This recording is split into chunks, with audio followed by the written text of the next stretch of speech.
so in this video, I'm gonna cover financial markets for CMA Part 2. So for the outline, first, I'm gonna talk about financial markets. Second, I'm gonna distinguish primary market and secondary market.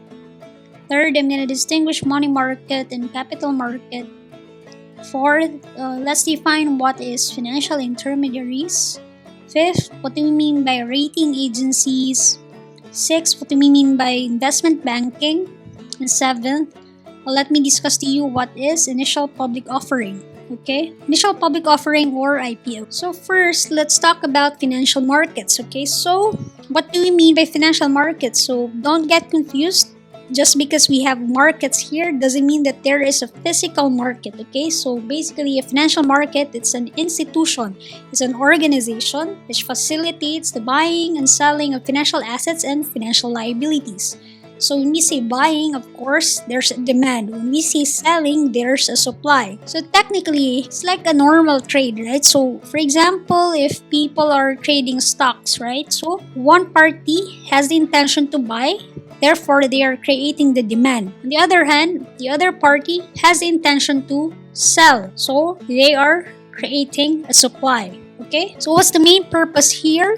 Basically, the impact here is that there is a creation of financial assets on one party and financial liability on the other party. So what is being created are financial assets and financial liabilities on both parties, right? So it's financial in nature because it is monetary in nature. So in other words, financial markets, what I mentioned earlier, it's not a place, it's not physical building whatsoever. It's a totality of supply and demand of securities. So when we say securities, so we have different kinds of instruments. So for example, the common one, stocks, right? So I know you're very familiar with stocks. We also have corporate bonds, mortgages, consumer loans, commercial papers, what else? Certificates of deposits, of course, derivatives, and so on. Since I've mentioned earlier, there is a creation of financial asset on one party and financial liability on the other party. Therefore, there is a transfer of funds. And basically, the transfer of funds can either be direct or through intermediate entities. So we have here types of financial markets. So we have stock market, bond market, commodities market, derivatives market, and others.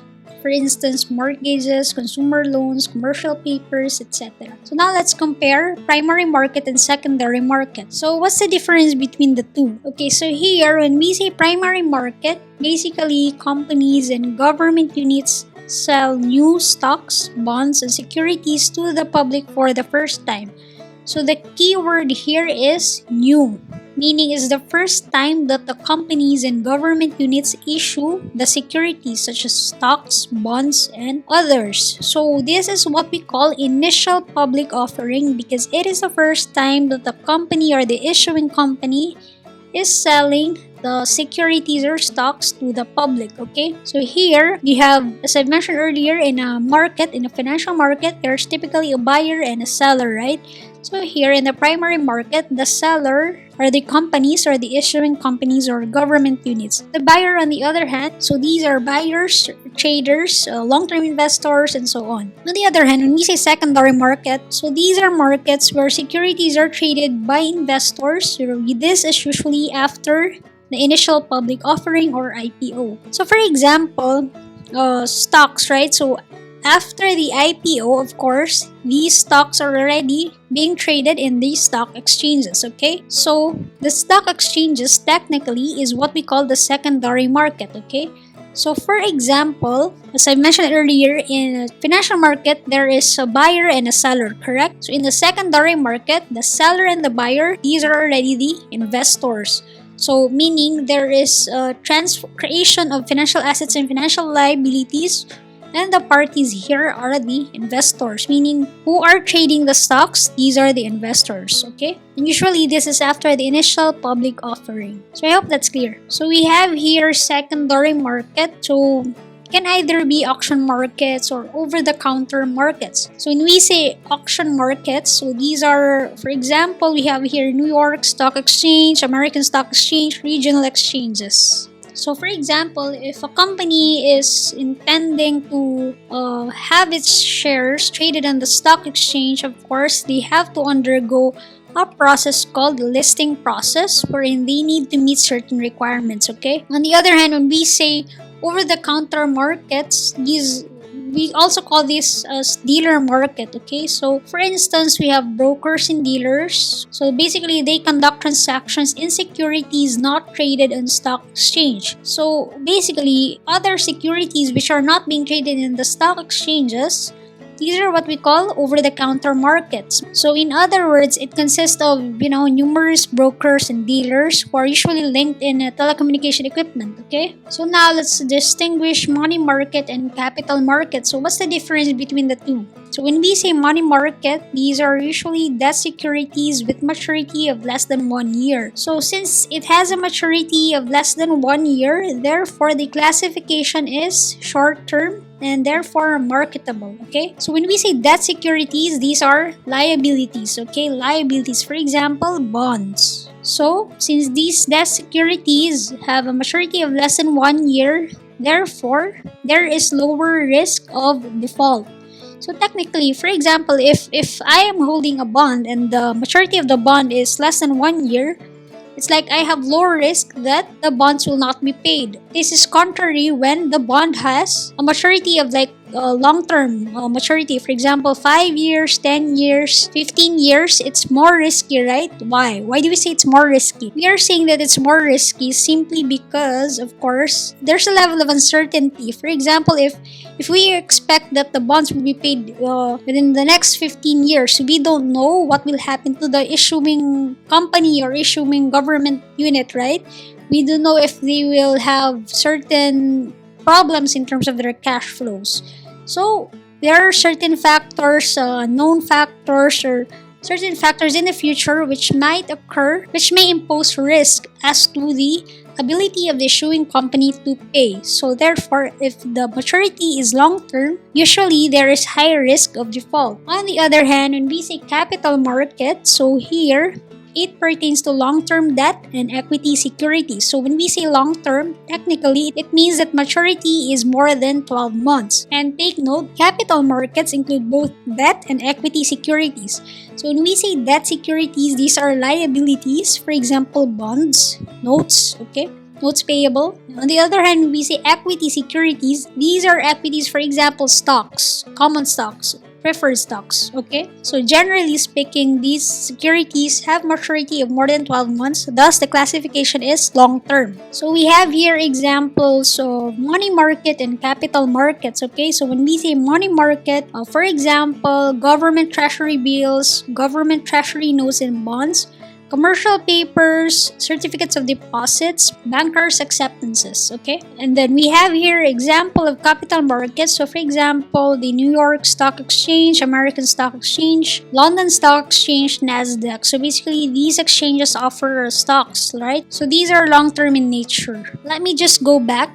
The difference between primary market and the secondary market is the buyer and seller. Okay, in the primary market, the primary market, the seller is usually the issuing company. Just a point to remember, it is the initial offering to the public.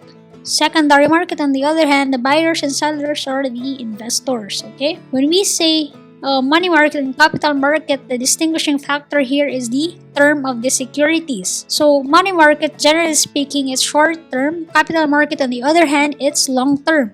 And then this is important. When we say money market, only involves debt securities. On the other hand, when we say capital market, it can include both debt securities and equity securities, and the classification or maturity is long term. So I hope that's clear. So now let's talk about financial intermediaries, okay? So it facilitates transaction between two parties. It can either be a firm or an institution.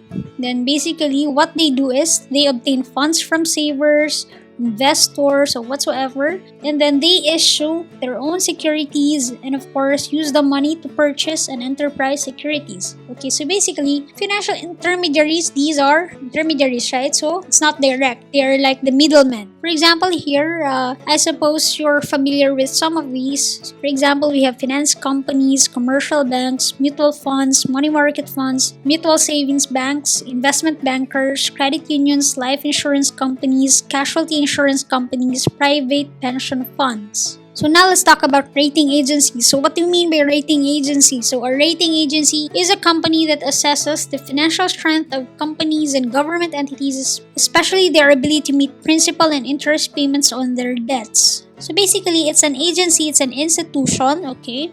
So what they do is they assess the company's strength in terms of their ability to meet or to pay principal and interest payments. Okay, so for example, if a company has issued certain bonds, right? So what they do, there's a separate or an independent party, which are the rating agencies, which assess the ability of a company to pay its investors. Okay, so it's like there's an objectivity in a sense that the party who's doing the assessment is an independent institution. Okay, so these are the rating agencies, just to make it simple. So the rating assigned to a given debt shows an agency's level of confidence that the borrower will honor its debt obligations as agreed. So, as I mentioned earlier, it's an assessment, right? It's an assessment of a company's ability to pay. So, it's like, of course, if the rating is higher, meaning investors have more confidence that they will be paid with the amount they have lent, okay? So, we have here the most frequently used rating agencies: Moody's, Standard & Poor's, and then Fitch Group. So, ratings are based upon the probability of default and the protection for investors in case of default. So, generally speaking, the assessment or the rating is based on the probability of default. Okay, so it is determined from corporate information such as financial statements. So of course, the rating agency, they need basis, right? They need basis on the assessment of the probability of default, and this is usually and the information is usually gathered using the financial statement. So this is why most companies engage auditors to have their financial statements audited, right? Because of course, financial statements are company reports, right? So there is an auditor, for example, is an independent party. Auditors, like, they provide reasonable assurance that the financial statements are free from material misstatements, fraud, error, and so on. Okay, so rating agencies use corporate information to form their assessment. So, of course, higher ratings reduce interest costs. Lower ratings, on the other hand, provides higher required rates of returns. So let me just explain this, okay? So, for example, if a rating agency gave a higher rate to a particular company, issuing company, of course, it means that investors can have comfort that the amount that they have lent will be paid. So therefore, it means that there is lower risk of default, right? So if there is low risk of default, therefore the interest rate is reduced. On the other hand, when we say a lower ratings, of course, it means that the rating agency has assessed the company as having higher probability of default, meaning since there is higher probability of default, it means that the bonds or the securities are more risky. Therefore, if I am an investor, I would require a higher rate of return or a higher interest cost because of the level of risk. So we have this concept, higher risk, high returns, right? For example, if I'm an investor, I am putting money on a risky investment. Of course, as an investor, why would I put my money on a risky investment, right? So I would only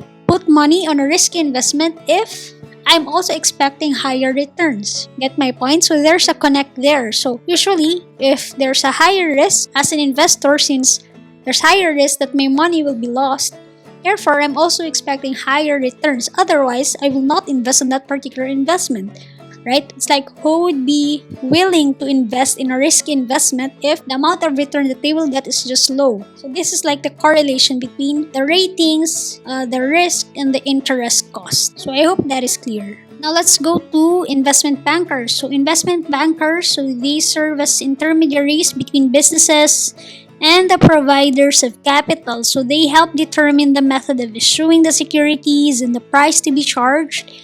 They also distribute the securities, they provide expert advice, and perform a certification function. Okay, so now let's talk about initial public offering or the IPO. So when we say initial public offering or IPO, another term for this is a company going public. Okay, so it is the process by which a closely held corporation issues new securities to the public. Okay, so take note here, the seller is the issuing corporation itself, and it is the first time that a corporation or the company is issuing its stocks, for instance, to the public. So here the seller is issuing corporation, then we have the new stocks, and then being sold to the public for the first time. So we see subsequent offering. Here, the company offers additional shares which are usually issued from the company's treasury. Okay, so for example, if I'm a company, right, I have already issued my shares and then I have reacquired it, okay? I put it as my treasury shares and then I reissue it. So this is what we call subsequent offering, because here, the seller is still the company, but the securities being offered are not new securities, like not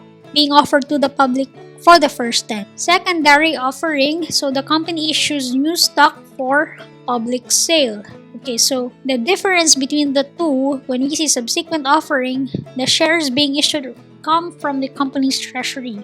It's like it comes from the company's reacquired shares. When we say secondary offering, so for example, company offers new stocks, but it is not the first time that they're offering it. Like, they have already offered it before. So now they are offering again. So it's like a secondary offering. Okay? But take note, the stocks are new. Unlike this subsequent offering we're in, the stocks that they are selling is coming from the company's treasury or reacquired shares. So I hope the difference is clear. Okay? So what is the advantages of going public?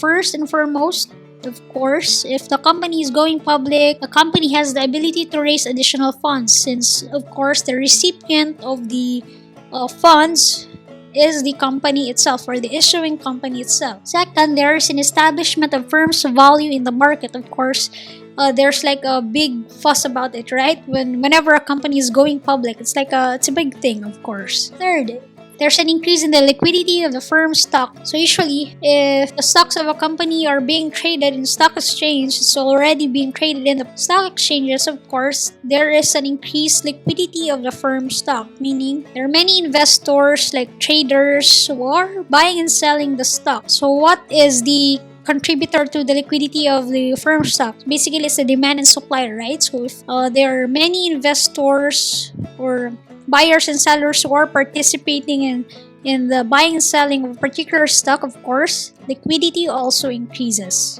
Alright? I hope that's clear. So, of course, with every advantages, there are also disadvantages, okay? So, we have here disadvantages of going public. So, first, we have here costs of the reporting requirements of the SEC and other agencies. So, of course, whenever a company goes public, they incur costs.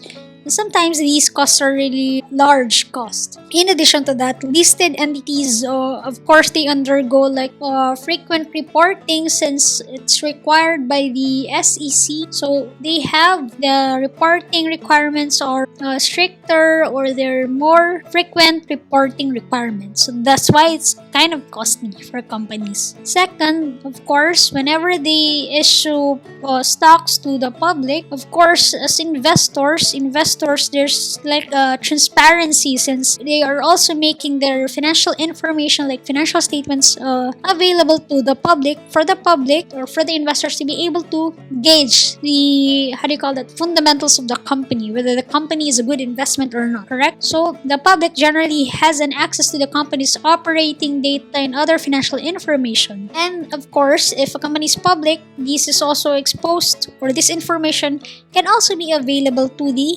competing firms or companies. Third, access to net worth information of major shareholders. So basically, public company, everything is like transparent, right? So even the owners of the company, the public has access to it as well, since it is made available to the public. So in that case, the public are also aware of the net worth of the major shareholders or the owners of the company. Fourth, loss of control by management, as ownership is diversified. So basically, if a company is issuing stocks to the public, of course, when you own a stock, right, you are partly a shareholder of a company. So therefore, ownership is diversified. When we say control here, it's kind of tricky because there's another separate accounting standard how we define control.